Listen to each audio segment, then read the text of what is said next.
Welcome to Founders Future, a podcast powered by Closers.io, where we dive into the journeys of innovative entrepreneurs and explore the road ahead for them and their companies. I'm your host, Zach Young, and in each episode, we uncover the stories behind impactful ventures, the challenges faced along the way, and the strategies driving their future growth. Today, we're joined by Cathi Coridan, MA, a 3 times founder, 2 times published author, and leadership expert with over 50 years helping talented leaders rise into their true potential without burnout. After leading multi-million-dollar agencies, launching businesses, and saying yes to every opportunity, which left her exhausted and crispy, Cathi discovered the powerful balance of grit and grace. This blend of purpose-driven mindset, clear communication, and genuine support transformed her into a trusted leader who listens, partners effectively, and unleashes aligned confidence. Cathi, a very, very warm welcome to Founders Future. Well, thanks so much. I am absolutely looking forward to this, Zach, and can't wait to get diving into the conversation. Oh, going to be such a great episode.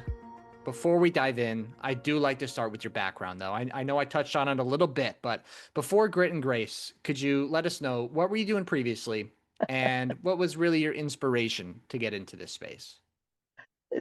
We could spend the entire time going through my very diverse and very long professional development, which has very few straight lines, is I think, very interesting, and has been filled with both lessons learned and ways to focus on opportunities.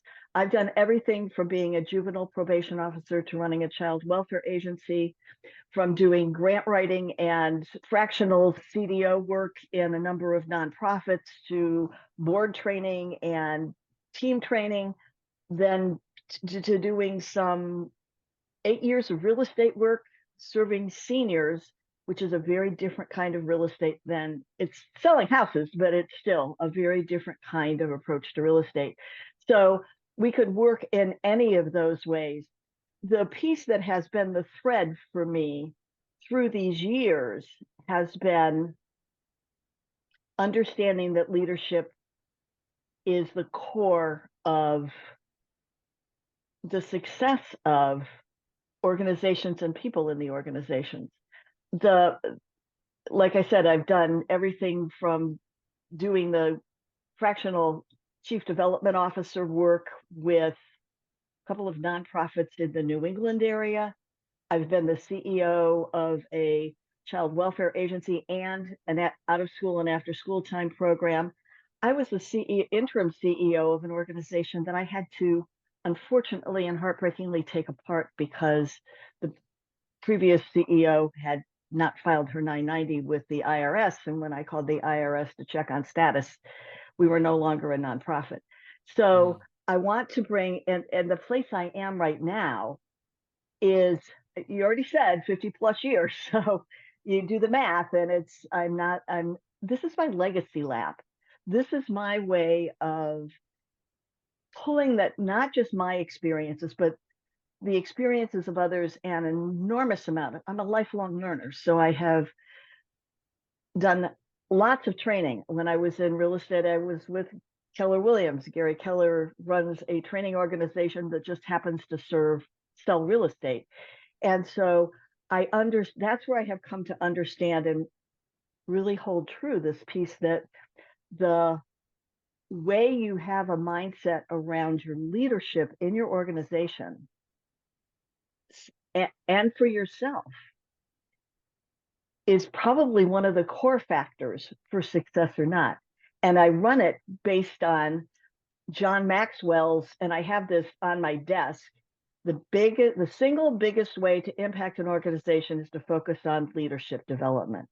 And so that's where I came to really believing I probably got another 5 years, and that these last 5 years are going to be sharing how critical I think leadership development is for the success of entrepreneurs, for the success of nonprofit organizations, for the success of just regular small businesses. If you don't have it, you go through problems and challenges that are really unnecessary. Yeah. So that's it in a nutshell. Oh, I love it. any questions, I'm happy to, but I really could end up with a whole story and probably 2 chapters of a book if we kept talking about my past. Well, there's clearly a lot of wisdom here to unpack and for the listeners and myself included, to learn from. So I love to dive into Grit and Grace today. What does working with Cathi look like? The type of work you're doing, who you're doing it with, everything like that. If you could walk us through it. Sure. I want to talk about Grit and Grace for a second, because people have asked me, how did you come up with that? And it's partly intuitive, because Grit and Grace together is really who I am. I ran a child welfare agency with 90 high-risk adolescent boys, residential, all the things that could happen. I had to develop a really strong grit to be able to get through all of the kid stuff, staff stuff, state stuff, and board stuff community stuff that went along with that process. But that led me down a path to operating in a grit focused way. That when I did something, I talked about taking apart that organization, which was a health education framework for high risk kids to be able to get entryway into health or health based occupations within the high school area. And it was an awesome organization that did such good work. And the hard part was that all the pieces had fallen apart, because the centerpiece, which was its 501c3, has gone. And taking all of that apart, I really had to use a lot of grit, but I also had to use a lot of grace, because there were a number of challenges along the way around all the money was there. It was just in accounts receivable. And so I had to pull all that money down, and I had to allocate it. So the grit part got me through figuring out what to do next, because I'd never taken an organization apart before. And yet I learned how to do it because I just reached out to people and asked questions and got the help that I needed. So that's the grit part. But what I've learned in the last 10 years is the grace part, which is really important. Because I think if you ask the people that worked for me at the child welfare agency, they would talk about the grit part. In fact, one of the kids was walking down the hall in the school one day and passed me, and I said hi to him, but I was really distracted on my way to do something. And he talked to me later. He says, "Miss Cathi, what are you mad at?" I was like, "I'm mad at anything." She says, "I just saw you in the hallway downstairs when you said hi, and you just looked like you were mad at everybody." So they would probably say that there was the grit piece.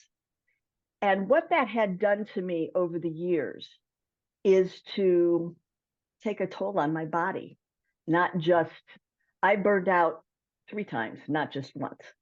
And so, and that will tell you my ability to learn a lesson is I had to do it 3 times, not just once. It isn't just the brain fog. It isn't just the memory loss. It isn't just the fatigue. It isn't just the frustration and the grouchiness that goes along with that people talk about. It isn't just arguing with the kids. And I mean, sometimes people that are burned out in corporate or in nonprofit or in small business end up losing relationships end up getting in divorces because they just stay so stuck in that. And it also takes a toll on your body. And so the grace part comes in to offset that and to say, how do I take care of myself? How do I keep this much space between me and my business, me and my nonprofit? I mean, I was taking care of very high risk boys. It became my mission, not just the agency's mission. And that's where I just pushed myself so hard, where I didn't pull in other resources that I look back and that they could have been there.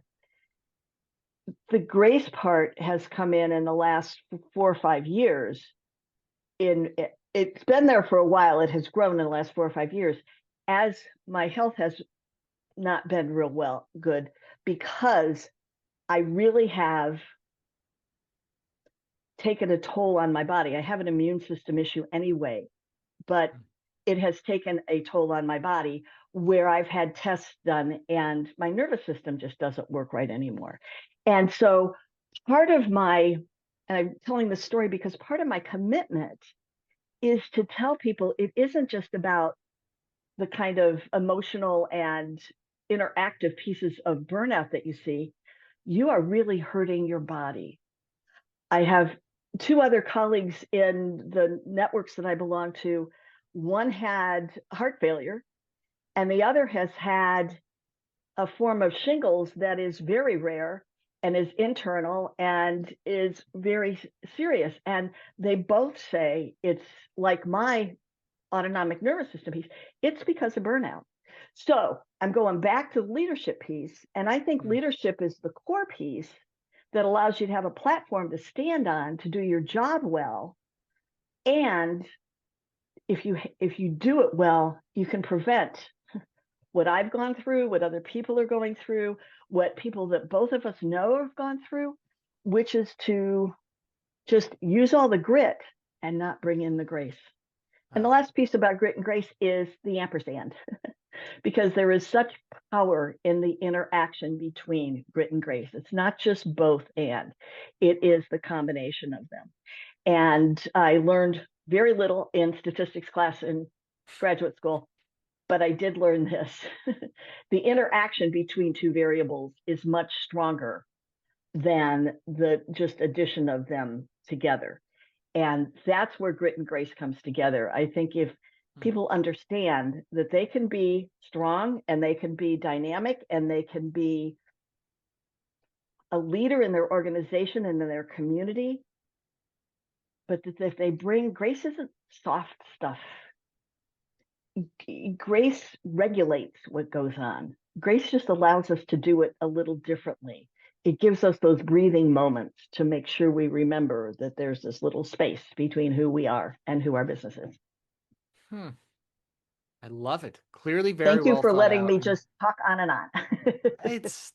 But the thing is, it all makes sense and it all blends together perfectly the way you explain it. So I think that leads us just perfectly into the business today, right? How are you helping these leaders, these organizations marry together grit and grace and the in between, of course? And the in between. I have a model for leadership that has three parts. The first is mindset, which I call the can do leadership mindset. It's an offshoot of the book I wrote 12 years to 14 years ago, and which was called the Can Do Chronicles. And that was a story of when my husband and I were both unemployed at the same time, and I had cancer. So it was a time of reckoning and a time of really having to shift our lives. And it was the first time that the can do piece became kind of part of my conversation. And that I really said to him, I had resigned from being the CEO of a local child out of school and after school time program for girls. And because if you're going to have leukemia, don't be around a bunch of kids in the after school time that have colds and bring germs, because I was really having a hard time. And I didn't want my illness to get in the way of my performance. So I had quit, and my plan was to do that development work, grant writing, program development. I did a couple of capital campaigns for folks, and that was my plan. And I was going to go into real estate too. Well, when my husband lost his job, real estate left, and grant writing and being a fractional CDO came into full blown. But we said it was the last week that I was at the job at the after school program, and I had gone to do the local radio advertisement for the kids' summer camp. And so I had done it and said goodbye to a really good friend of mine who was the disc jockey that was coordinating that for me. And coming down the hill, and my husband calls and says his job had been eliminated. And so there we both were. And, in our 50s. And unemployed. And so I said, we're going to work this out. And that we started this whole can-do approach to it. What can we do and how is this going to work? And it had some iterations, and then I had treatment for the cancer and I'm in remission, which is a wonderful thing. So it's been a long time. And so I wrote a book called The Can-Do Chronicles. The foundational elements of that are what I built another book called The Can-Do Workplace, which is out of print, which was a service-based model for nonprofits. Is if we look at what we can do, if we approach it with a servant leadership mindset, I mean, that can-do mindset is servant leadership mindset in Cathi speak. And we really pull those together, that I believe that this mindset group of elements of authentic communication, of servant leadership, of lifelong learning, of authentic, I think I said authentic communication, alignment, discovery, curiosity. If all of those pieces are pulled together, then you have a solid core. It's like the core of your body when you're exercising, or a solid framework or foundation to build on. And you're not having to question every time you make a decision about how it's going to work, because you're coming from a strong ground. And so the can-do leadership mindset has all these pieces to it that I don't think, well, that I know many nonprofit and small business leaders think about and take the time to work on. They're too busy doing their stuff. They're too busy doing their job. They're too busy to focus on kind of catching their leadership development up to where they are in their business. The second piece is strategic messaging. I have been certified by Donald Miller's group in StoryBrand. I'm a StoryBrand certified coach. And I do that not to do the marketing, because that's kind of his core piece, but to have people understand. The messaging has to do with the pain points of the people you're talking about and the needs of the people that you're talking about, not about you. As a leader, it's not about you. You're the guide, they're the hero of their story.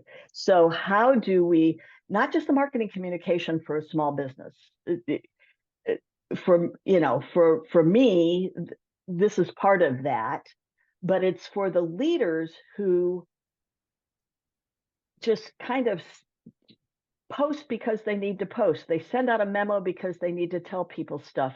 They hold a meeting because they need to announce something. And it's all these pieces without a framework underneath it that has what the core strategic messaging of the company needs to entail. Who needs to know it? Why do they need to know it? How do you say it to them? Because, and this comes from my experience, I remember talking to the folks in the child welfare agency and saying, we need to do this because the state says so, which for me was like, that's all you should need to know. But their perspective on it was really different. And so I have a really great example is that there had been a couple of the kids had run away, which they did. And one of the neighbors called to say, what's with the whole police presence last night with it? I said, well, it's okay. We got him back. And it's like, from my perspective, I was a baby CEO when this happened. From my perspective, they were concerned that the kids were okay, because that's what I was concerned about. They were concerned because there was disruption in the community. And I didn't make that shift. And it was an important shift lesson that I learned, so that later, when I was working in the community, I could think about what's their perspective on this. So how we communicate a number of different things is, it needs to be to the audience that we're talking to. And I think sometimes we do to whom it may concern. The third part of the model is partnerships. And it's partnerships to make sure that we have referral partners, and that I have partners, for instance, I have partnerships with fractional CFOs, fractional accounting companies, other people that I can refer clients to, marketing folks, people that do website development. I have those partners. I also am a member of two large women's networks that I mastermind with 2 or 3 times a week that are looking at helping me. Those are my partners, helping me to really be on my game.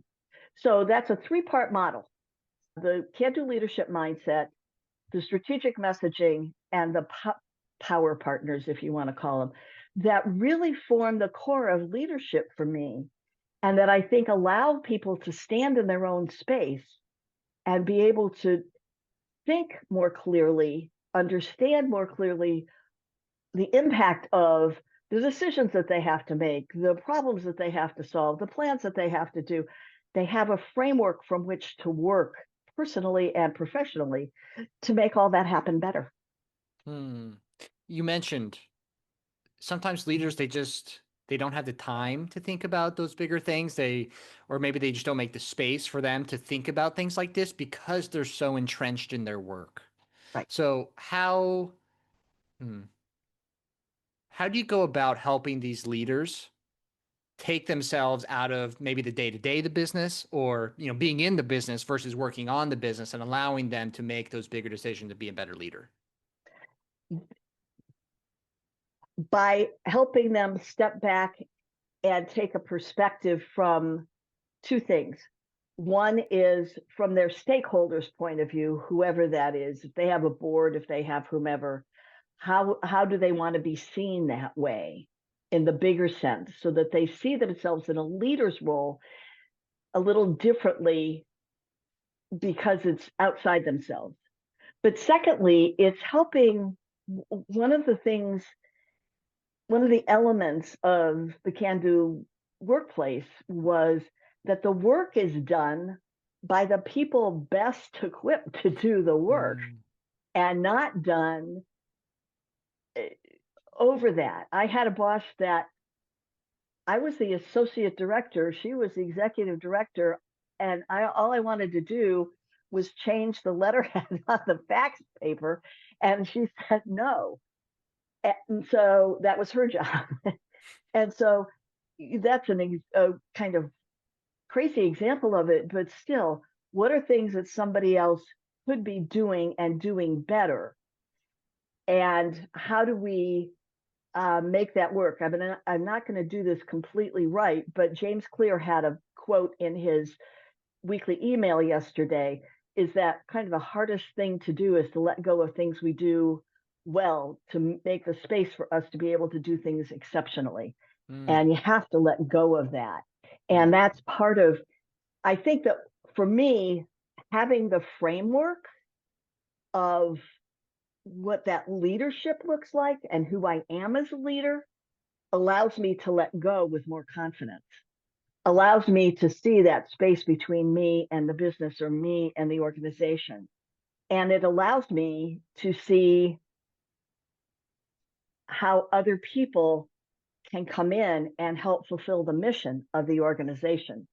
If we have, I mean, the servant leadership model has mission, core at the middle of it, so that we're joined at mission. And that mission piece lets other people join in, and it makes it an invitation rather than having to pull it out of my hands. Yeah. I'm sure it's tough for a lot of founders, leaders, to come to that realization. Is it to let go of control? Seems like something a lot of people struggle with. They call it a founder syndrome for a reason. But don't worry, Cathi is here to take care of the syndrome. All right. It may take a little bit, but she'll cure it. I Right. love it. I love it. Look into the back end of the business for a second, Cathi. How are these leaders, these founders, currently finding you to work with you? That's part of the work that I'm doing, as there's just been this summer and fall that I have made the transition out of real estate finally, and to focus on this 100%. I've been increasing my visibility. One of the things that I did, I mentioned this before, is I joined two women's organizations that are focused on really working with each other to support our business development.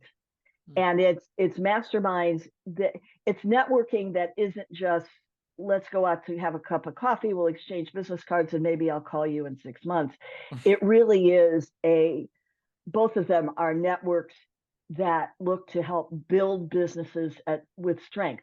The beauty of that is that, I mean, I have been using the coaching opportunities in two of them to help build my business. And so there is a back and forth there, and then the ability to refer. I have referred a number of people to others and others to them.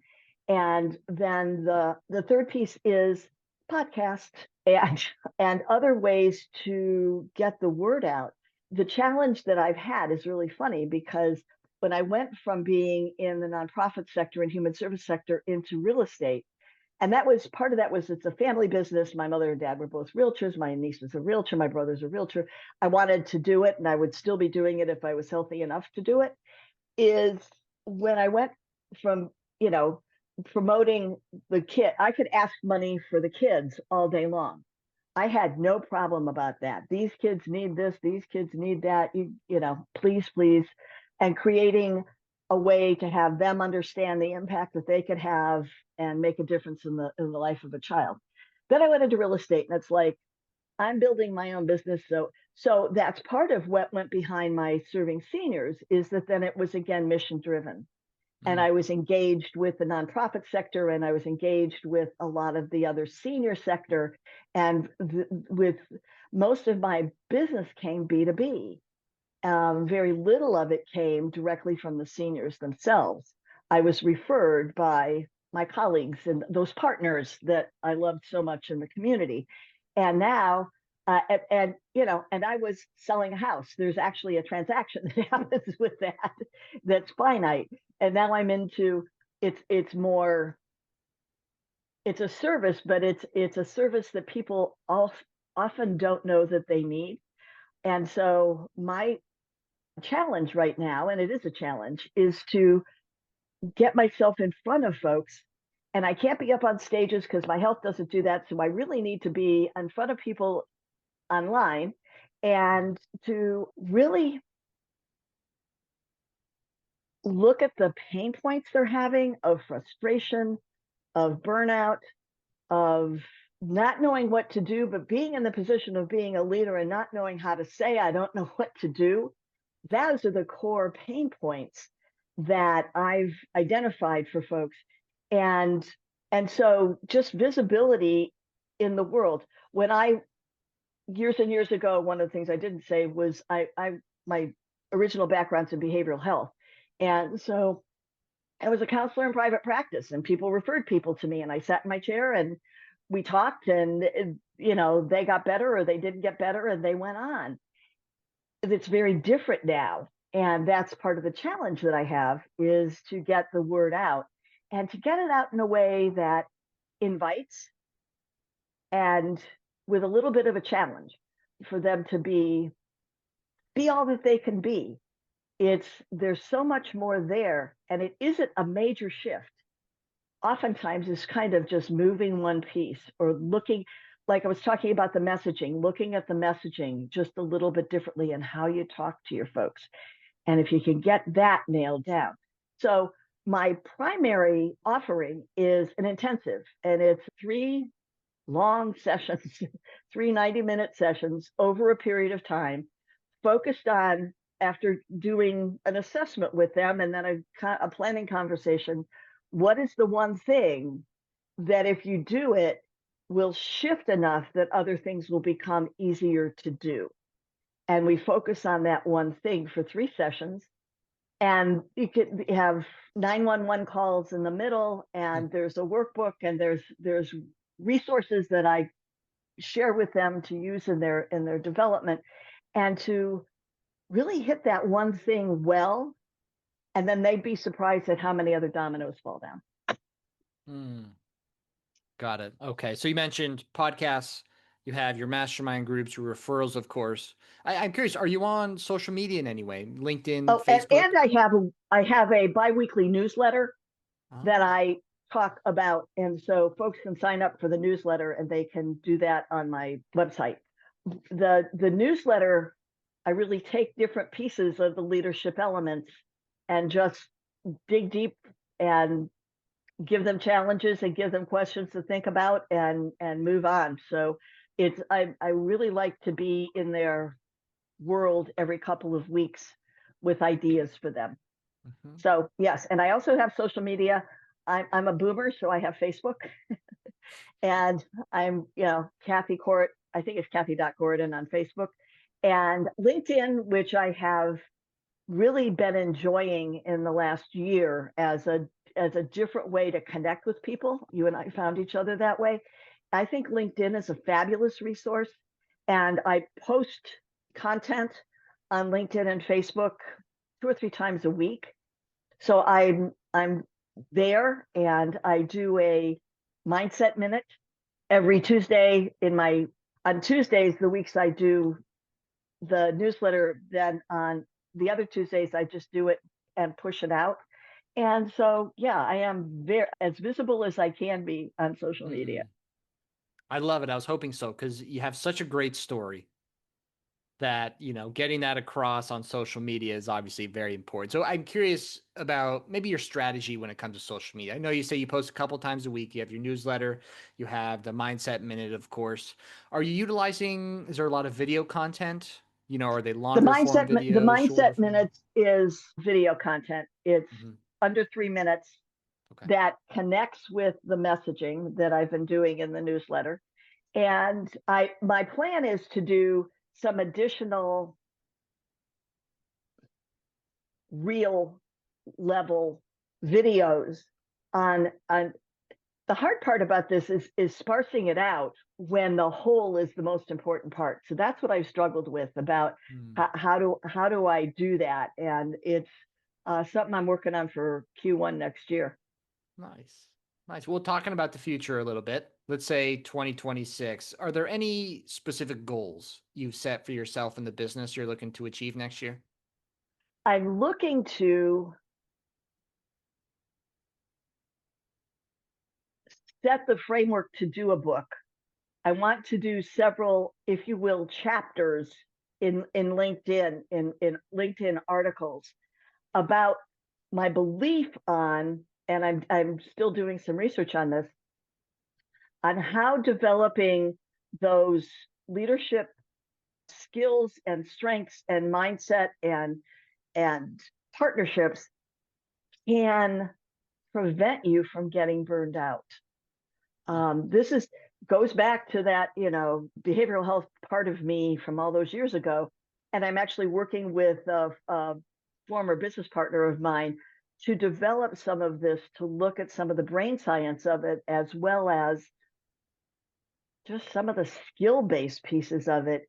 And those are the pieces that I really want to write on, because I think when people hear, yeah, you're going to get burned out. Yeah, I can get over it. I can do one more thing. My thing was, I can handle it.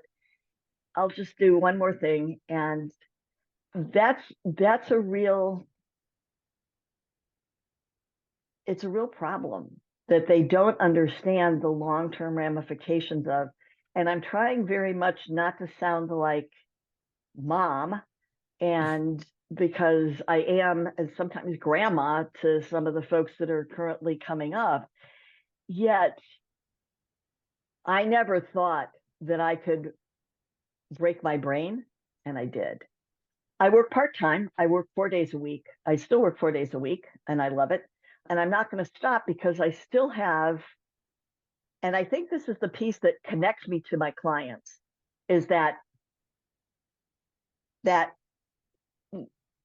urge, that need to connect with other people, to share. In the Can Do Workplace book, I talked about the connections that make a lifetime difference in the community. It isn't just the little bit. And how can we weave that better into organizations and into individuals in leadership places so that we promote a healthier workplace and healthier brains. We have enough with social media and all the other stuff going on with the brain development. But how do we help people not just prevent burnout, but be their best self? That's the other part of it. I think leadership calls you to be your best self. It calls me to enter a room a little bit differently when I'm going into a gathering. It has me get up in the morning, and even during the summer, it gets really hot down here, like it does for you. I'm in Dallas, and so I can be all dressed up from the waist up and have bike pants on the bottom, but I'm all dressed up from the face up because how I engage with you, how I show up, I think makes a difference. And that's the power of leadership, is that it can help you make a difference, even if it's one or two people in a day, that can have an impact on them for a very long time. I have old clients that I'm still in touch with because we both made an impact on each other's lives. I love it. I love it. Leading yourself first allows you to lead others, make a positive impact. Yeah, and I've been trying to figure out what to call it, so we can do this as kind of the part of the wrap up. Inner leadership isn't exactly what I want to say, but I can't quite get it.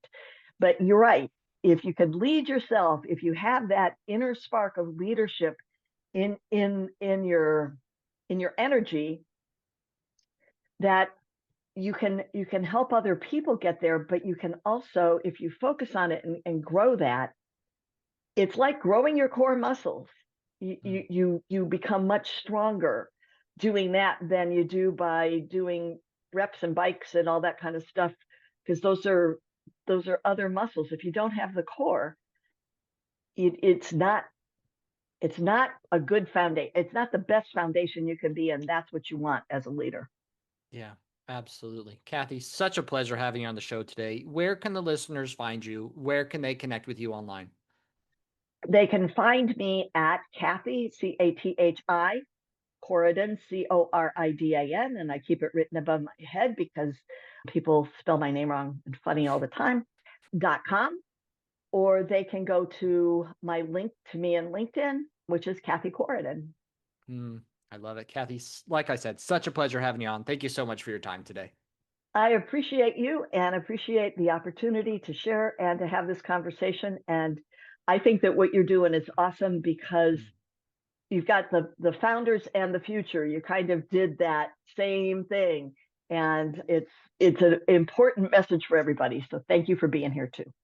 Oh, absolutely. We'll have to do another episode, maybe Q2, Q3 of next year. Just check in. See I'd love that. Okay. Perfectly. Talk to you soon, Cathi. And okay, be well.